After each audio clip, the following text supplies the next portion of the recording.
Hi, I'm Emma Reeves. I'm 34, and last spring I got my Uncle Walter's old Victorian house that my family spent years making fun of. They called me crazy and careless for keeping it. But what hurt most wasn't their jokes or eye rolls. It was seeing that they'd never really understood me at all. That's how I ended up here. Now they're blowing up my phone, showing up at my door with fake smiles and business deals for the same house they once called Walter's Junkyard Mansion. You're about to hear the stuff they never wanted me to say out loud. My car rolled over the gravel driveway as I pulled up to the old house for the first time as its owner. The blue paint was peeling off like dead skin. The wooden shutters hung crooked and weeds had taken over the garden. But something about the morning light hitting the colored glass window above the porch made my heart skip. This house was mine. Not because I'd worked for it or even wanted it, really, but because Uncle Walter had left it to me, his only true family, as the lawyer put it. I sat in my car, still holding the steering wheel, with a lump in my throat. I should have felt happy, maybe even excited. Instead, I felt the weight of my family's judgment before I'd even unlocked the front door. 2 nights earlier, I'd told everyone the news at my parents' weekly dinner. The same dinner we'd had every Thursday since my divorce 3 years ago. The one where my mom subtly picked apart my parenting, my dad checked his watch every 10 minutes, and my brother Tyler hogged the conversation with stories about his latest business win. I have some news, I'd said, waiting until the lemon chicken was served. Uncle Walter died last week. My mom's fork stopped halfway to her mouth. Poor Walter. He was always different. The way she said different made it sound like a disease. Yes, I continued, and he left me his house, the Victorian on Maple Street. The silence lasted exactly 3 seconds before my brother Tyler snorted into his water glass. Seriously? That dump? Dad, didn't you say that place should be torn down? Tyler looked at our father for backup, his wedding ring clicking against his glass as he set it down. Dad nodded, not even looking up from his plate. Place is a money pit, has been for 40 years. Emma, honey. My mother's voice got that sugary tone she used when telling me what she thought was best. You can barely keep up with your apartment. How do you think you'll handle a house that size? Especially one that's falling apart? I felt my 11-year-old daughter Lily shift beside me. She'd been quiet, but I could feel her watching, taking in every word, every put down. I think it's cool, Mom, Lily whispered, her small hand finding mine under the table. Tyler laughed again, louder. Cool? It's another mess waiting to empty. Your bank account? He turned to his wife Jessica, who hadn't even bothered to look up from her phone. Remember when we drove past it last Christmas? I said it looked like something from a cheap horror movie. Jessica smirked. You should sell it right away if anyone would even buy that eyesore. I stared at my plate, pushing a piece of chicken through cold sauce. I haven't decided what I'm going to do yet. I thought I should at least see it first. My father finally looked at me, his face showing that familiar disappointment, one I'd seen too many times over the years. Emma, be real. You're not ready to own property, especially not Walter's project. The taxes alone will break you. The way he said it, not mean, just matter of fact, like my failure was something everyone just knew, made something in my chest tighten. I said I haven't decided. I repeated, my voice smaller than I wanted it to be. My mother reached across the table, patting my hand like I was still a kid. Darling, we just don't want to see you make another rash decision. Remember? That art gallery thing you tried? The rest of dinner passed in a blur of more criticism dressed up as concern. By the time Lily and I drove home, my excitement had turned sour and all too familiar.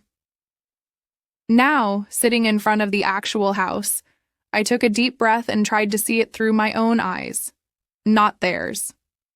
I got out, pulled the big key from my purse, and looked up at what was now mine.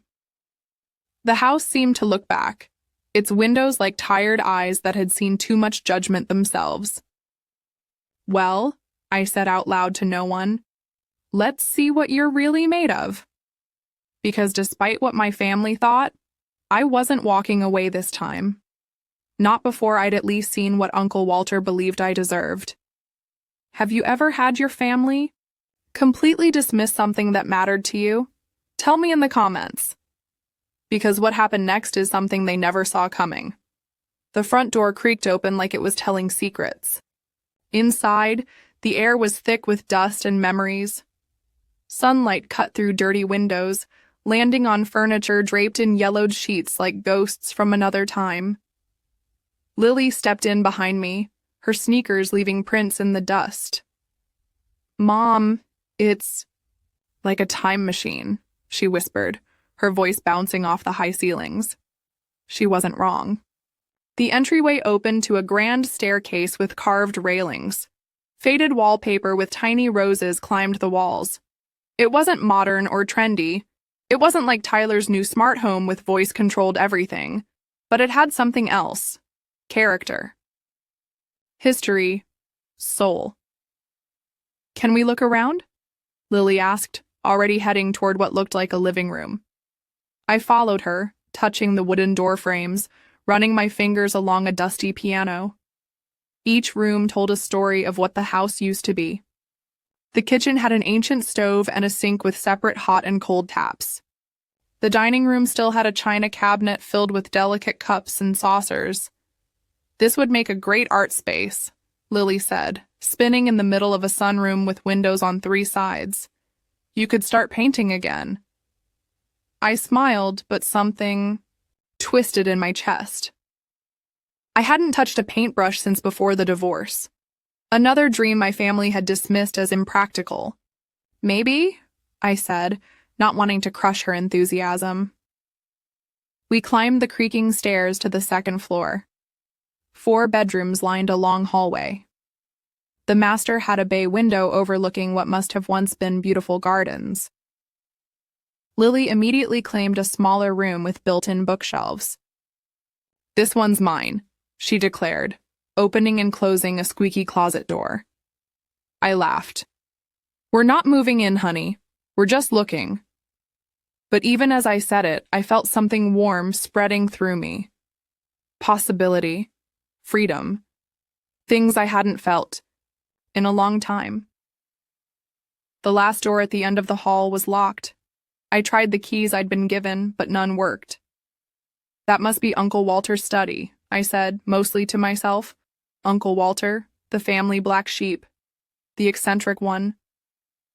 I remembered him from childhood visits, tall and thin with wild white hair and clothes that never quite matched. He always smelled like books and pipe tobacco. Mom would drop me off at his house when she needed a babysitter and had no other options.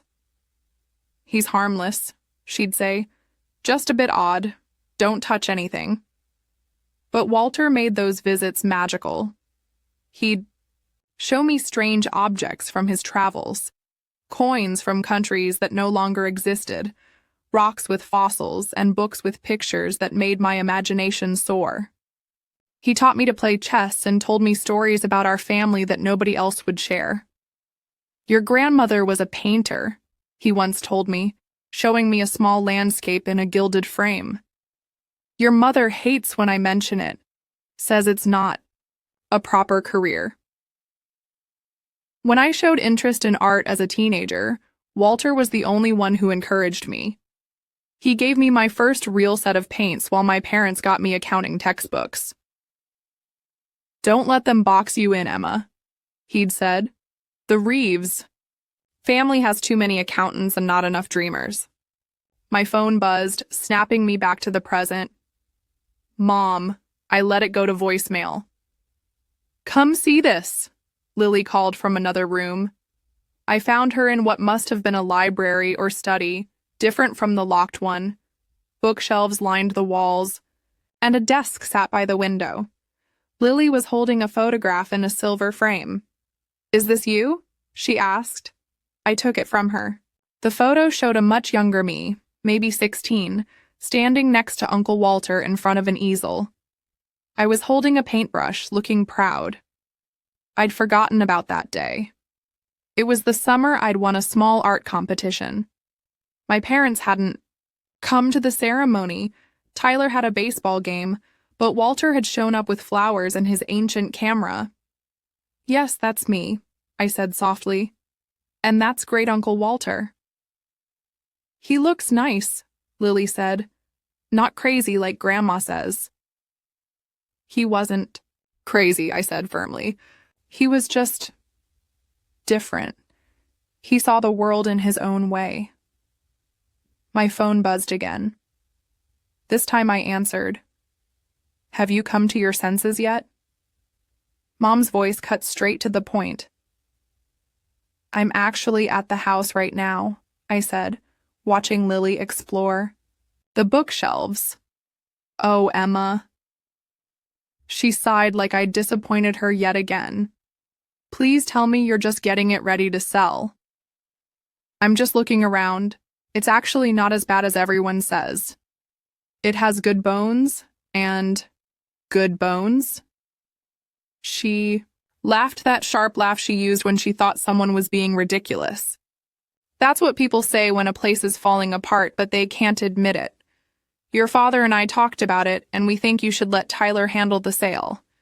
His friend Mark is in real estate, and he can get you a fair price without you having to deal with the headache." The familiar feeling washed over me, that mix of anger and doubt that always came when they made decisions about my life. "I'll think about it," I said, not meaning it. "Good. And don't forget Tyler's housewarming party on Saturday. Jessica has been planning it for months. $300,000 renovation, and it looks like something from a magazine." She paused. "At least one of my children knows how to make good financial decisions." The call ended, and I stood there, phone in hand, feeling that old familiar sting. But something else was there too, a tiny spark of defiance. I walked back to the locked door and examined it more closely. It was solid oak with a brass keyhole. Whatever was inside, Walter had wanted to keep it private. "Mom, look what I found," Lily called from downstairs. I headed back down to find her standing in front of a wall in the dining room, pointing at something. It looked like just another section of faded wallpaper, but when I got closer, I saw it. A small door, built into the wall, painted the same color as the surrounding area. "It's a little door," she said excitedly. "Like in that movie we watched." I crouched down and tried the tiny knob. Locked. "Another mystery," I said. Lily beamed. "I told you this place is cool." Later, as the sun began to set, casting long shadows through the dusty windows, we sat on the front porch steps. Lily had found an old sketchbook in one of the drawers and was drawing the overgrown garden. I was making a list of repairs the house would need just out of curiosity. "Are we going to live here?" Lily asked without looking up from her drawing. "I don't know, sweetie. It would need a lot of work. But it feels right, doesn't it?" She glanced up at me, her eyes serious. "It feels like it was waiting for us." I looked back at the house, worn, neglected, but somehow dignified even in its decay. I thought about my cramped apartment, chosen mostly because it was close to the office where I worked as an administrative assistant. I thought about Walter, living here alone while the family whispered about his eccentricities. "Maybe," I said, surprising myself. Maybe it was. As we got ready to leave, I noticed an old photograph hanging in the hallway. It showed the house in its prime, garden blooming, paint fresh, a family gathered on the porch. Walter stood to the side, younger but with that same kind smile. He looked proud. He looked at home. I took a deep breath and made a decision. Despite my family's mockery, despite the voice in my head that sounded too much like my father's, I would give this inheritance a chance. I owed it to Walter, and maybe I owed it to myself too. What I didn't know then was that behind those locked doors, hidden in the walls of that old house, lay secrets that would change everything. Secrets my family had spent decades trying to ignore. Secrets that would finally give me the strength to stand up to them once and for all. 2 weeks passed in a blur of cleaning and basic repairs. I took vacation days from my job at the real estate office and spent every free moment at the house. Lily helped after school, attacking dust and cobwebs with more enthusiasm than skill. We'd filled a dozen garbage bags with junk, scrubbed floors, until our hands were raw and replaced enough light bulbs to light up a small town. The house was still far from perfect, but it was starting to feel less like a haunted mansion and more like a possibility. I was in the basement, sorting through boxes of old tools when I found it. A door I hadn't noticed before, partially hidden behind a stack of wooden crates. Unlike the other doors in the house with their ornate hardware, this one was plain, with a simple but sturdy lock. I tried all the keys I'd been given, but none fit. Another Walter mystery. "What do you think is behind it?" Lily asked when I showed her later. "Probably more junk," I said. But something told me that wasn't true. Walter hadn't been the type to lock away junk. I was still wondering about the door when the sound of tires on gravel made me look out the kitchen window. A sleek black SUV pulled into the driveway and my stomach instantly knotted. Tyler had arrived with his wife Jessica in the passenger seat, both of them wearing expressions like they were visiting a crime scene. "Brace yourself," I muttered to Lily. They didn't knock. Tyler pushed the front door open and stepped inside, wrinkling his nose like he'd smelled something bad. Jessica followed, touching things with her fingertips as if checking for dirt. "Well, it's still standing," Tyler said by way of greeting. "Barely." I wiped my hands on my jeans. "Hello to you too." "Hi, Uncle Tyler. Hi, Aunt Jessica," Lily said. Jessica gave her a distracted smile before turning her attention to me. "Emma, this place is quaint. Very vintage."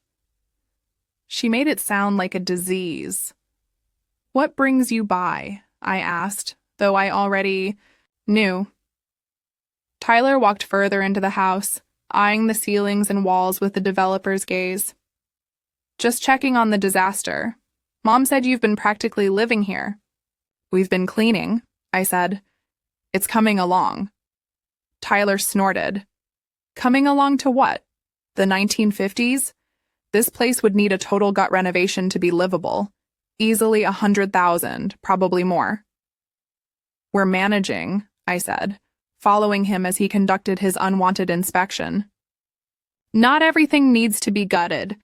Some of these features are original to the house. They have character." "Character doesn't keep out the rain," Tyler said, poking at a window frame, "or pay the heating bills. This place is going to bleed you dry." Jessica was taking pictures with her phone. "The layout is so dated. All these little rooms. Everybody wants open concept now." She sighed, looking up at the crown molding.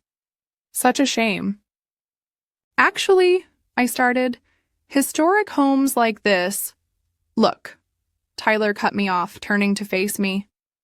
"I talked to Mark about this place. You remember Mark Lawson, my friend from business school who's in development now?" I nodded, though I'd only met Mark once at Tyler's wedding. He'd spent 10 minutes telling me why my job in real estate admin was a dead end. He said his company would take it off your hands for $50,000. Cash deal, no inspections, no hassle. Tyler smiled like he'd just offered me a winning lottery ticket. That's more than generous considering the condition. I blinked, feeling heat rise in my face. 50,000? For a 4-bedroom Victorian? On 2 acres? "Emma, be realistic," Tyler said in that condescending tone he'd perfected since childhood. "The land has some value, but the house is a teardown. Mark would be doing you a favor." A favor, I repeated, the word tasting bitter. Yes, a favor, Jessica chimed in. And we've already told Mark you'd be interested. He could draw up the paperwork this week. My hands curled into fists at my sides. You told him I'd sell? Without even asking me? Tyler checked his watch impatiently. Come on, Emma. Everyone knows you're not keeping this money pit. What would you even do with it? You can barely handle your apartment. That's not true, Lily piped up from the doorway, her small voice steady. Mom's great at fixing things. She fixed our sink all by herself. Tyler barely glanced at her. This isn't a sink, kiddo. This is a full-time job for professionals. Your mom works in an office filing papers. I felt something inside me warming, like a burner slowly turning up. I haven't decided what I'm doing with the house yet, but I'm certainly not selling it. For a fraction of what it's worth. Tyler's smile faded. Don't be stubborn. This is a good deal. The best you're going to get. Why did Walter even leave you this place? Jessica asked, scrolling through the pictures she'd taken. I mean, he barely knew you. The heat inside me flared hotter. Actually, I spent a lot of time with Walter, which you'd know if you'd ever bothered to visit him. Tyler's face darkened. Oh, please. You visited him what, a few times as a kid? I'm the one who checked on him last Christmas. You drove by and waved from your car, I said. That's not checking on someone. At least I didn't ignore him for years then show up in his will, Tyler shot back. And there it was, the real reason for this visit. Tyler had always expected to inherit something from Walter. He'd talked about the house before, about how the land would be perfect for development once the old eyesore was torn down. I didn't ask for this house, I said quietly. But he left it to me. And I'm not selling it to your developer friend for pennies on the dollar.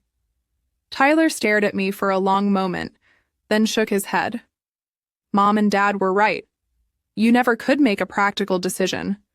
Always floating around in some fantasy world. I think it's time for you to leave, I said, my voice steadier than I expected. This isn't over, Emma, Tyler said, moving toward the door. I'll have Dad talk some sense into you. You know he has power of attorney for family matters. Not for my matters, I replied. Not anymore.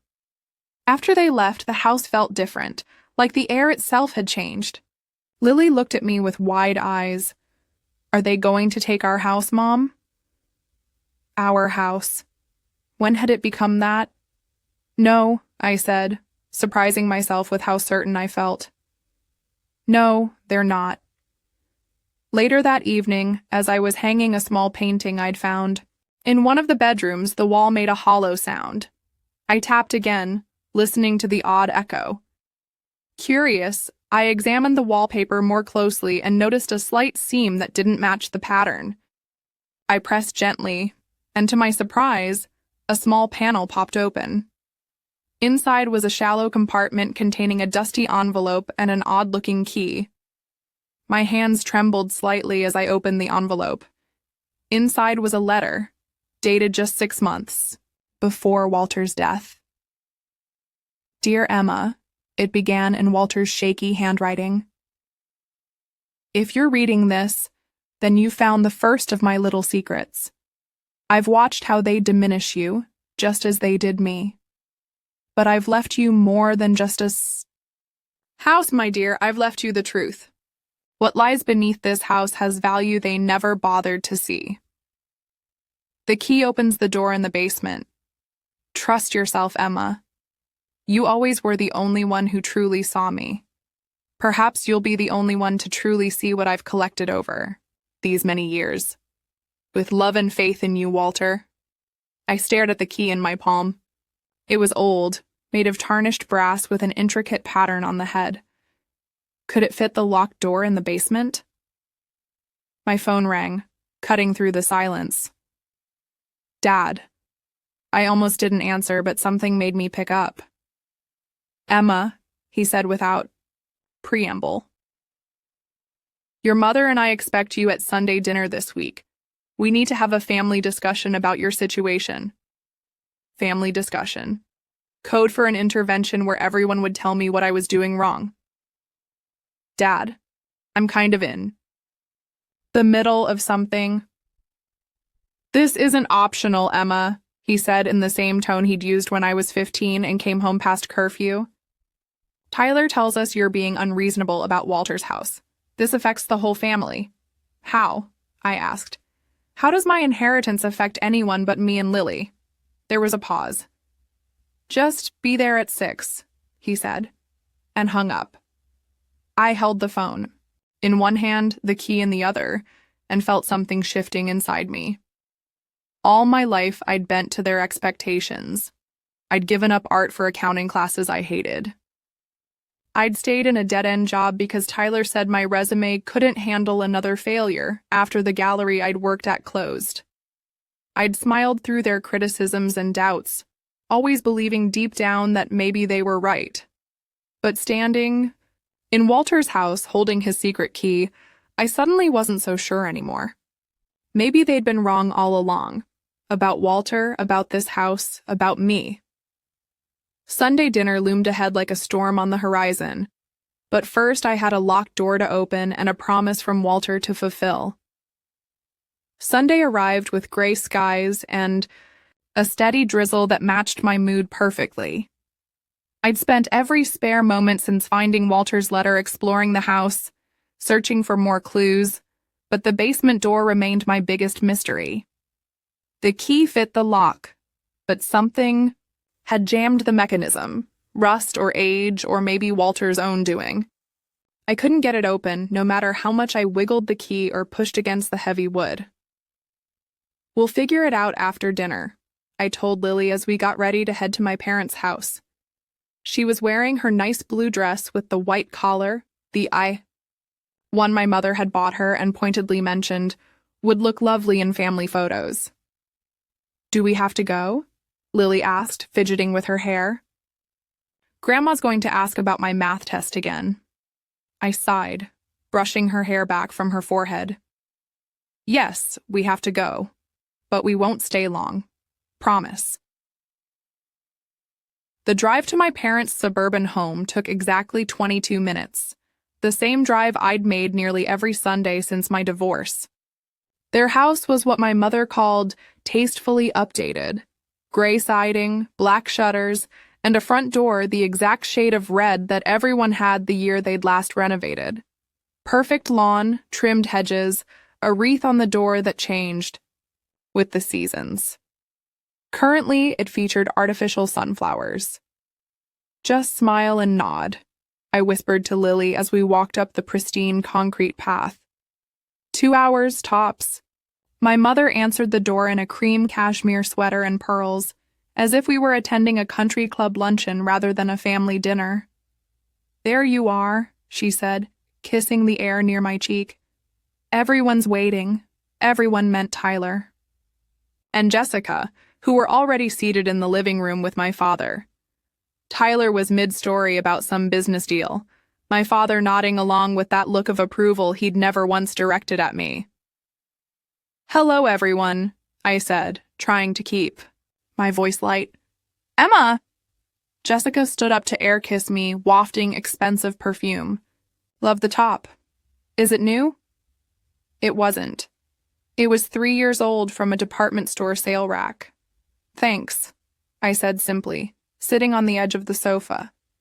"Hi, everyone," Lily said quietly, immediately moving to the corner where she kept a small basket of books, her survival kit for these dinners. My father finally looked up. "Emma," he said with a nod. "Glad you could make it." His tone suggested I'd been threatening not to come, though I'd never missed a Sunday dinner in my life. Dinner proceeded, as it always did. My mother talked about her garden club. Tyler dominated the conversation with work stories. Jessica texted under the table while occasionally adding "so true" to whatever Tyler said. My father asked Lily about school with the detached interest of someone who felt obligated to acknowledge a child's existence. No one mentioned Walter's house or my inheritance. The tension built like pressure in a sealed container, everyone avoiding the topic we all knew was coming.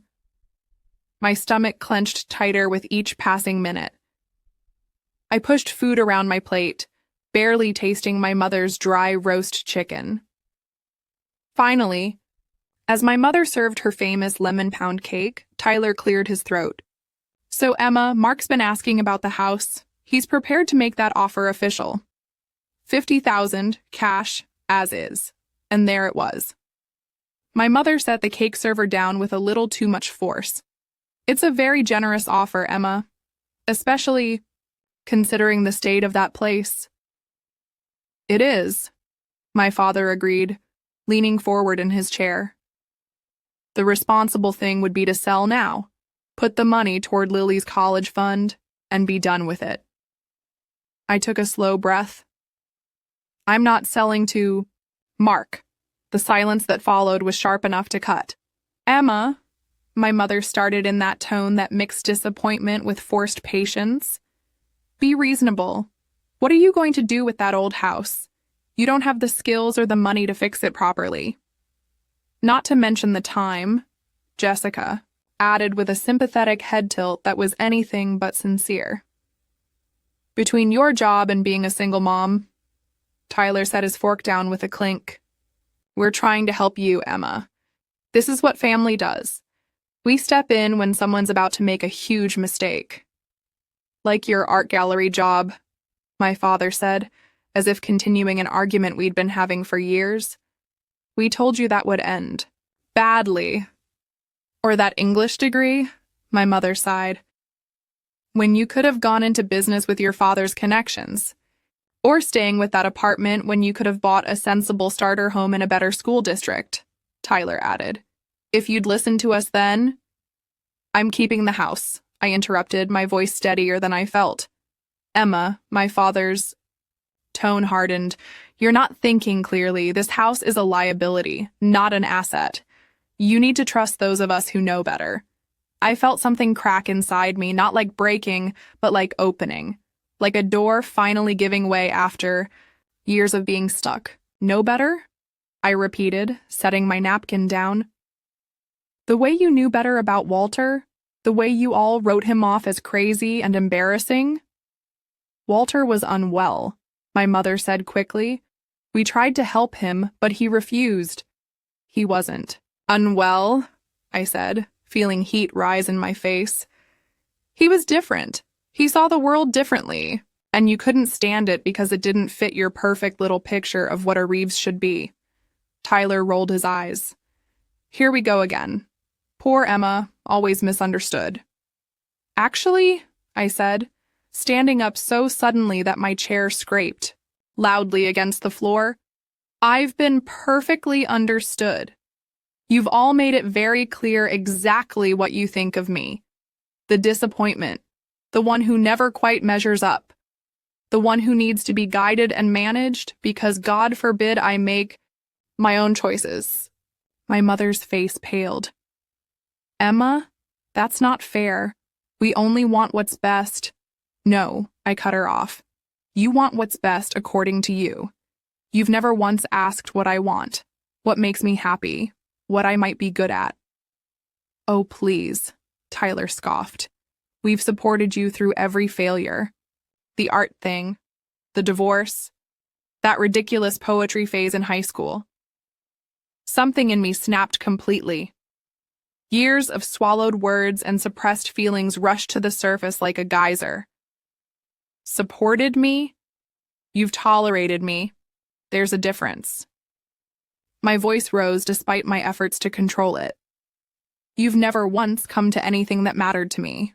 My art show? Dad was too busy. When I won that writing contest in college, Mom had her bridge club. But Tyler's baseball games? His business dinners? His house renovations? Everyone drops everything." "That's not true," my father started, but I was beyond stopping now. "It is true.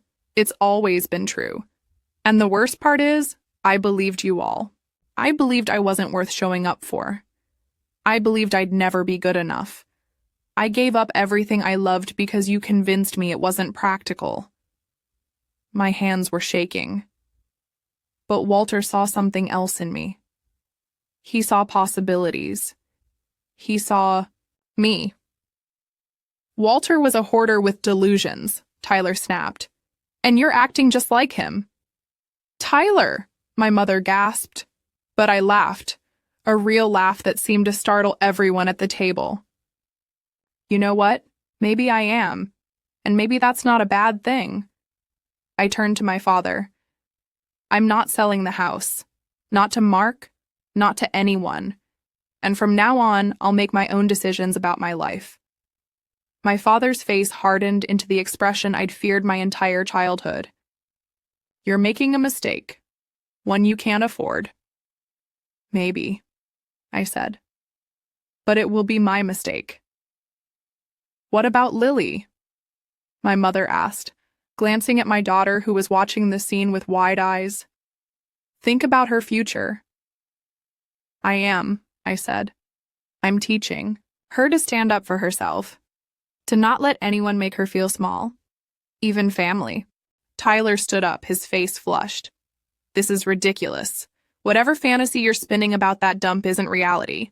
Mark's already got contractors lined up. I told him you'd sign by the end of the week. And there it was, the final piece clicking. Into place.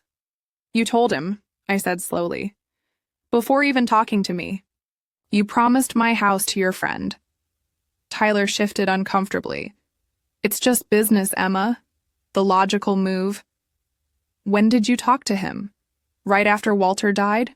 Before I even knew I'd inherited the house?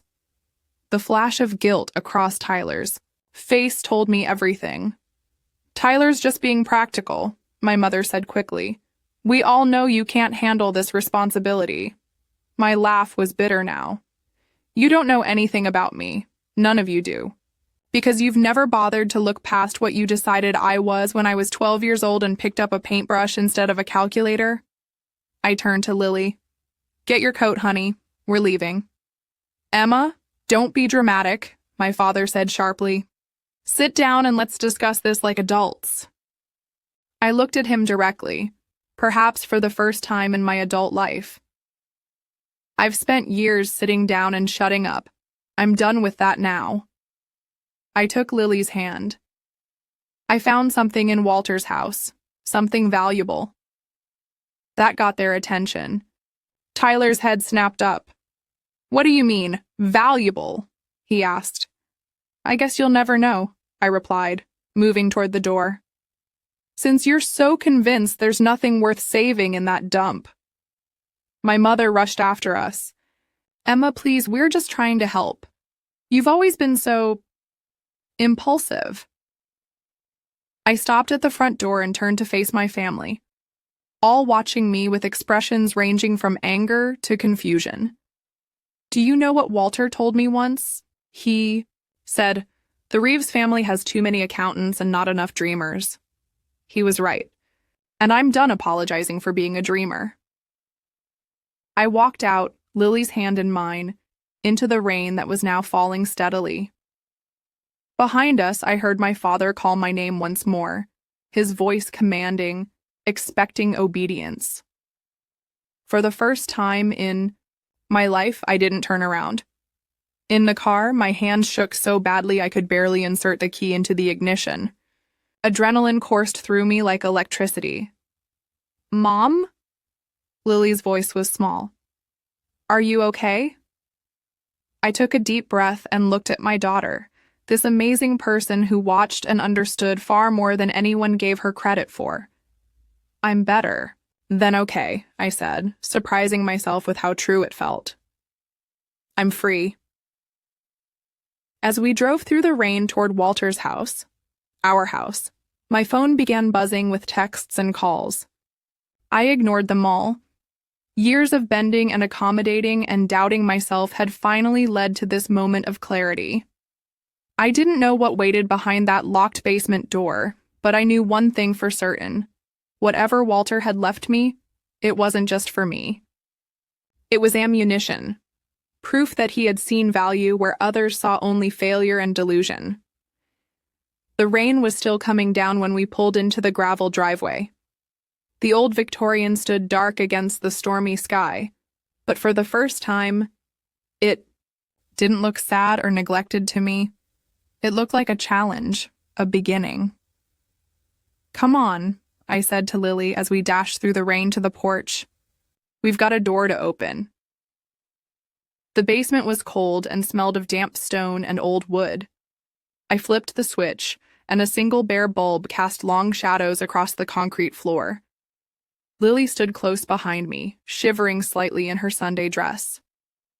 "We don't have to do this tonight," I told her. "It's late." "No way," she said firmly. "I want to see what's behind the door." I smiled at her determination, so much like mine, though no one in my family had ever seen the resemblance. We approached the locked door together, the old brass key, cool in my palm. Rain pattered against the small basement windows, providing a rhythmic backdrop to our discovery. "Here goes nothing," I murmured, slipping the key into the lock once more. This time, instead of just turning the key, I pushed my shoulder against the wood while twisting the handle. For a moment, nothing happened. Then, with a groan of protest, from hinges that hadn't moved in years, the door gave way. The smell hit us first, not mold or decay as I'd feared, but the distinct scent of paper and leather binding. I fumbled for a light switch and found one just inside the door. When I flipped it, both Lily and I gasped. The room before us wasn't large, maybe 12 by 15 feet, but every inch of space had been meticulously utilized. Floor to ceiling. Bookshelves lined 3 walls, filled with leather-bound volumes with gilt lettering. Glass display cases stood in neat rows through the center of the room, each containing objects I couldn't immediately identify. The 4th wall held what appeared to be framed artwork covered with protective cloth. "Mom," Lily whispered, "it's like a museum." She wasn't wrong. The room had been set up with the careful precision of a curator. Each shelf was labeled. Each display case had small typed cards beside the objects. The temperature was noticeably different from the rest of the basement, cooler and distinctly less damp. I stepped inside, drawn to the nearest bookshelf. The volumes were old, their spines cracked with age but carefully preserved. I gently pulled one out and opened it to the title page. "First edition," I breathed, recognizing the significance from my brief stint working at a gallery that sometimes dealt in rare books. Published 1882. I moved to one of the display cases. Inside was an array of coins, each in a protective holder, with handwritten notes about their origin and age. Another case held small sculptures that looked distinctly Asian in design.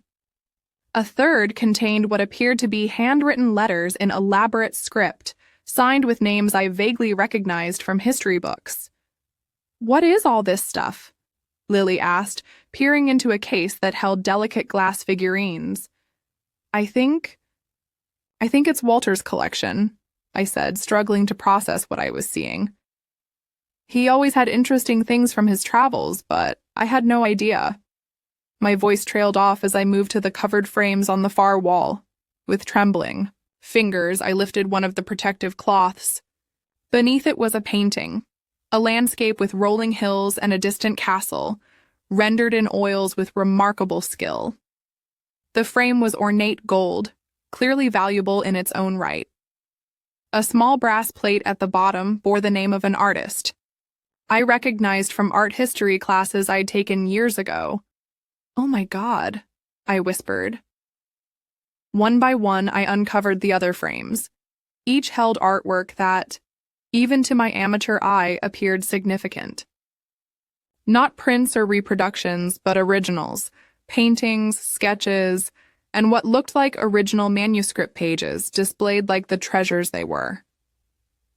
In the corner of the room stood a small desk with a leather journal lying open. Walter's handwriting, filled the pages with meticulous notes about each item in his collection, where he'd acquired it, its provenance, its estimated value. Next to the journal was an envelope with my name written on it. My hands shook as I opened it. Inside was a K.O. letter dated just weeks before Walter's death. "My dear Emma," it began, "if you're reading this, you've discovered what the rest of the family never bothered to look for. While they saw an eccentric old man in a crumbling house, I was building a legacy. Each piece in this room has been authenticated and appraised. The detailed records are in the filing cabinet to your left."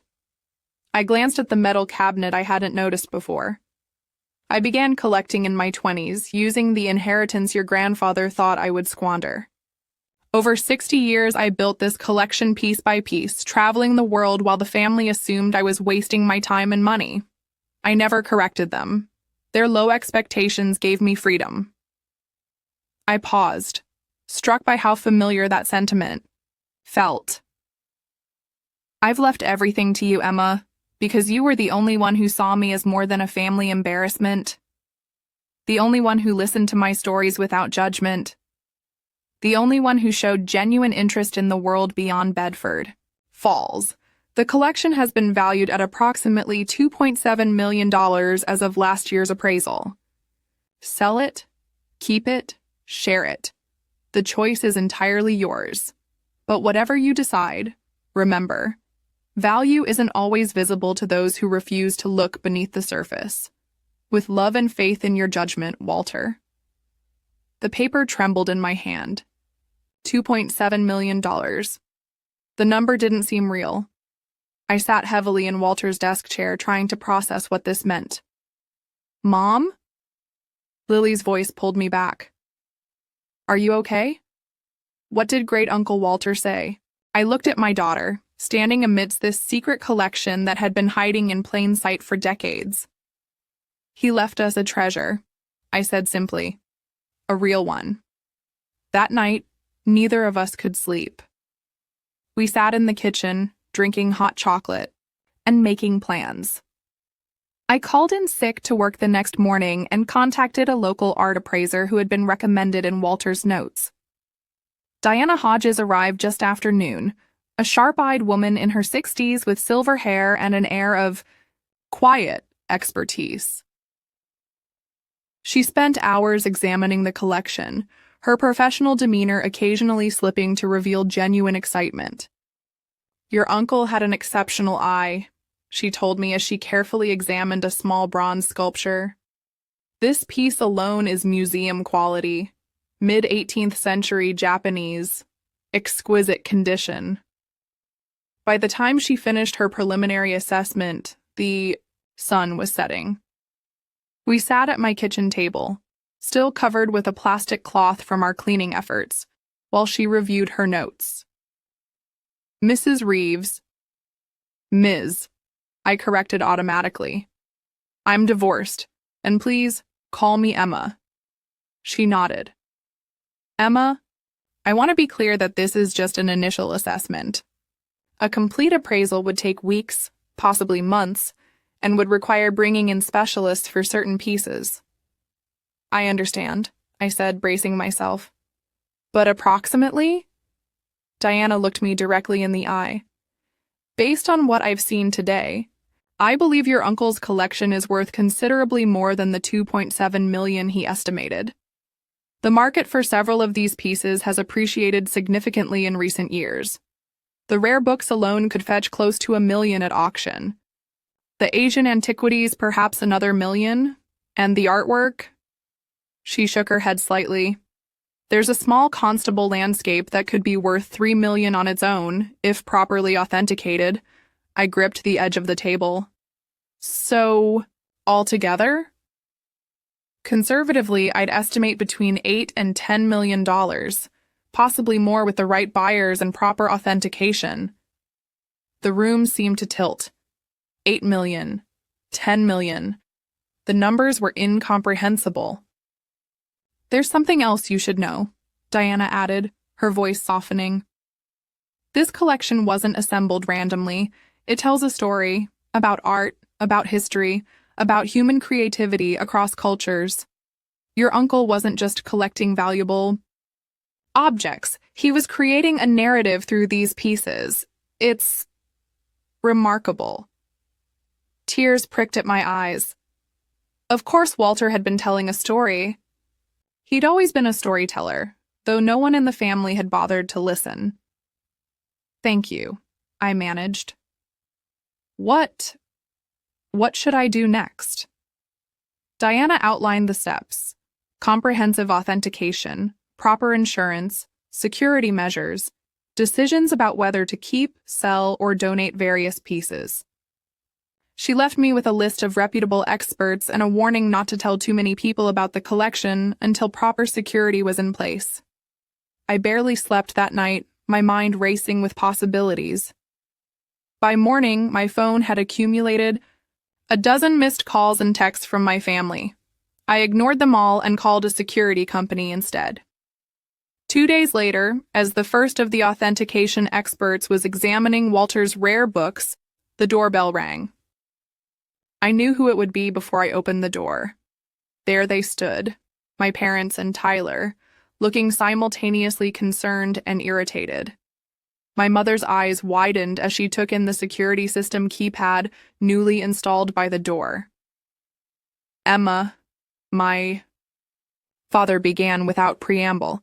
This has gone on long enough. We've been calling for days. I've been busy, I said simply, not inviting them in. Tyler peered past me into the house. Busy doing what? Playing house in this death trap? Emma, my mother stepped forward, her voice taking on the reasonable tone she used when trying to manage a situation. We're worried about you. This behavior, it's not like you. I almost laughed. Actually, it is like me. You've just never bothered to notice. I could see Tyler trying to look past me, his curiosity getting the better of his disdain. What are you hiding in there? You said you found something valuable. I did, I confirmed.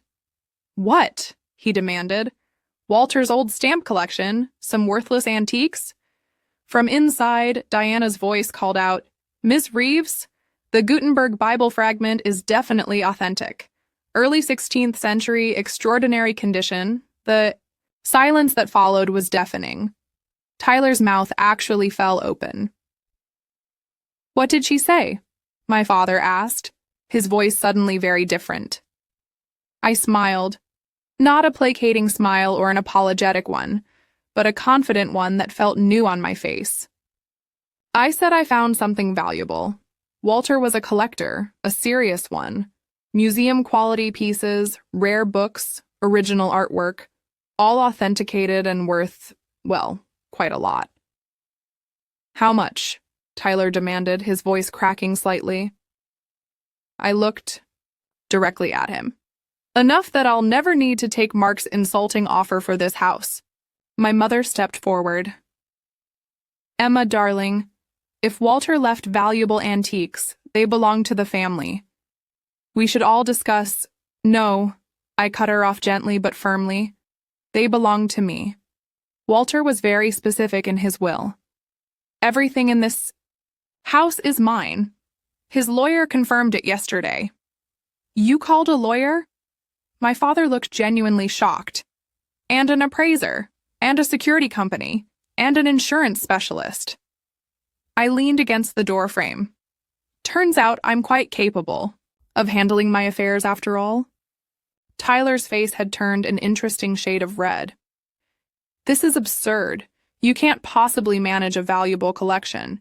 You don't know the first thing about art or antiquities. I'm learning, I said. Walter left excellent records. And unlike some people, I know when to consult experts rather than assuming I know everything. We need to see this collection, my father stated, attempting to step forward.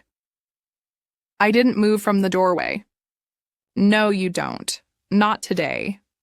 Not until I'm ready to show it. Emma, my mother's voice had an edge of panic now. Be reasonable. This affects all of us. The family name, The family name you were so quick to distance from Walter? The eccentric? Embarrassment you all mocked for years? I shook my head. Funny how quickly he's become family now that you know he had something valuable. Tyler pushed forward. I'm coming in. This is ridiculous. For the first time in my life, I stood my ground against my brother. No, you're not. This is my house, my inheritance, my decision. If you try to enter without my permission, the security system will register it as a break-in. My father's authoritative mask finally slipped, revealing naked calculation beneath. Emma, let's not be hasty. If Walter truly left valuable items, we should discuss how best to preserve the family legacy. Perhaps a trust, or… Dad, I interrupted gently. I know exactly what Walter wanted done with his collection. He wrote it all down. For me. You can't possibly understand the complexities of managing valuable assets, he insisted, desperation creeping into his voice. Maybe not yet, but I'm a quick learner. I straightened up. Now I have experts waiting inside. I'll be in touch when I'm ready to discuss this further. This isn't over, Tyler said, his voice somewhere between a threat and a plea. You're right, I agreed. It's just beginning. I closed the door on their protests, leaning against it for a moment as the enormity of what had just happened washed over me. Through the window, I watched them stand in stunned silence before slowly returning to their car, my father already on his phone. Diana appeared in the hallway. Family troubles? I laughed, a genuine sound of relief. Family revelations. As I returned to the basement room, Walter's treasury as Lily had named it, I felt a strange sense of peace settle over me. The collection wasn't just valuable in monetary terms. It was validation, proof that Walter had seen something in me worth trusting with his life's work. Proof that someone had believed in me all along. My phone buzzed with a text from Tyler. We need to talk. This isn't just about you. I turned the phone off and set it aside.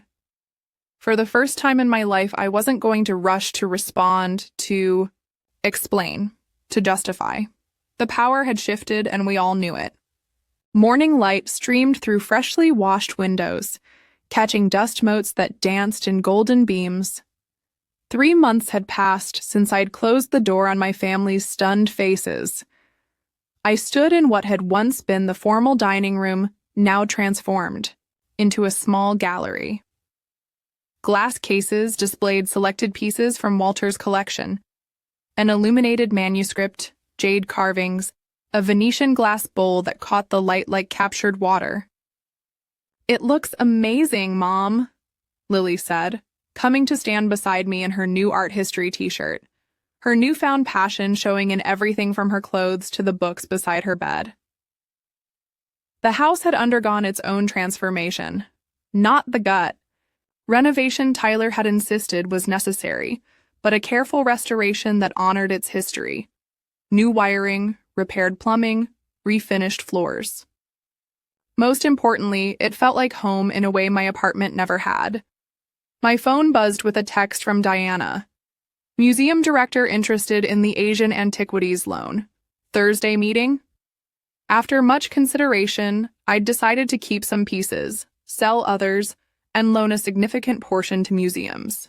The proceeds would be managed carefully, some invested for Lily's future, some for finishing the house, and a portion for the Walter Reeves Cultural Heritage Foundation. I hadn't spoken to Tyler in nearly 2 months, not since our last disastrous lunch where he'd brought a financial advisor and art dealer with a proposal to create a family trust, effectively giving him control over Walter's most valuable pieces. You've changed, he'd said as I gathered my purse to leave. No, I'd corrected him. I've just stopped pretending to be who you all wanted me to be. My parents had tried different tactics.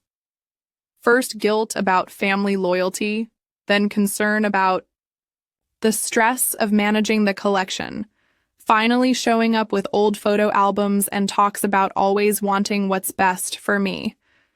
But I'd found my voice. I'd discovered a passion for preservation and education. I'd even started painting again. Small watercolors that would never hang in a museum, but brought me joy. The porch swing creaked gently as I pushed off with my foot, watching fireflies appear in the summer twilight. I felt a peace I'd never known before. Not because everything was perfect, it wasn't.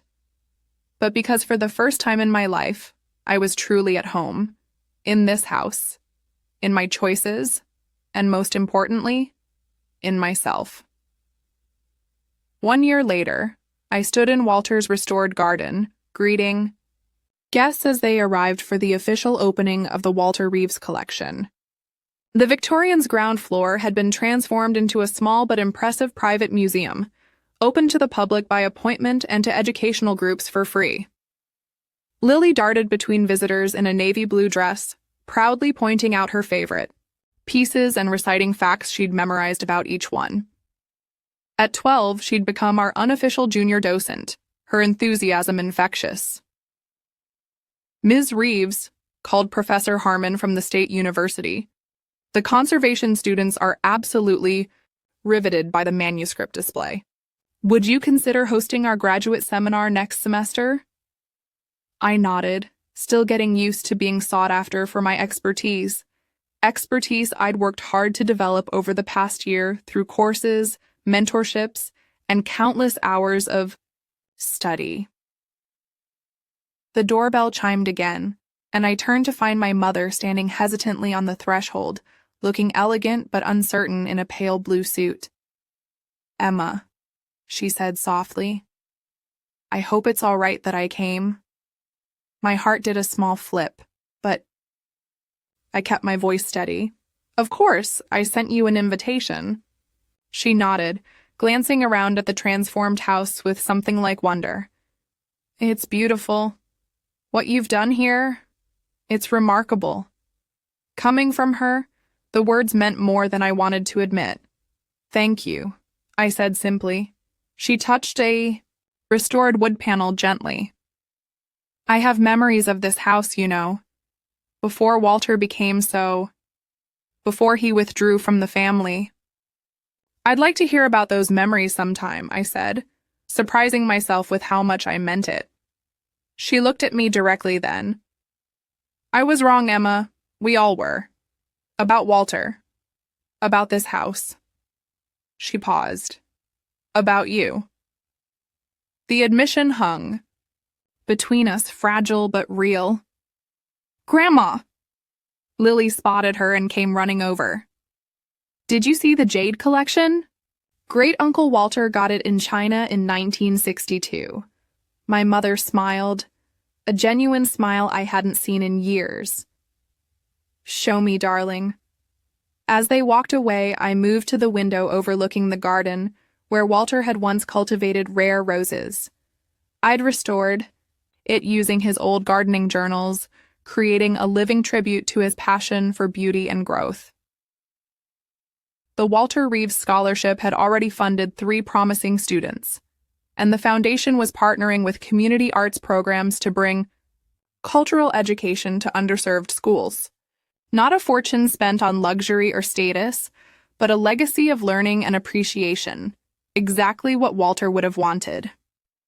My reflection in the window caught me by surprise.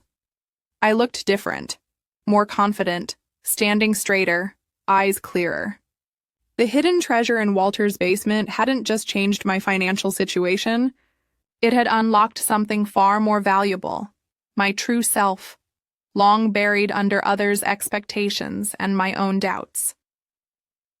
The house that had once been mocked as worthless now stood as proof that value exists where people bother to look for it.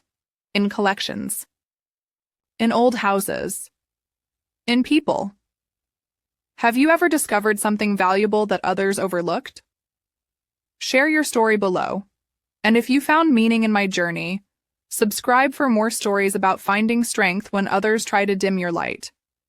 Because Sometimes the greatest treasures are hiding in plain sight, just waiting for someone who cares enough to find them.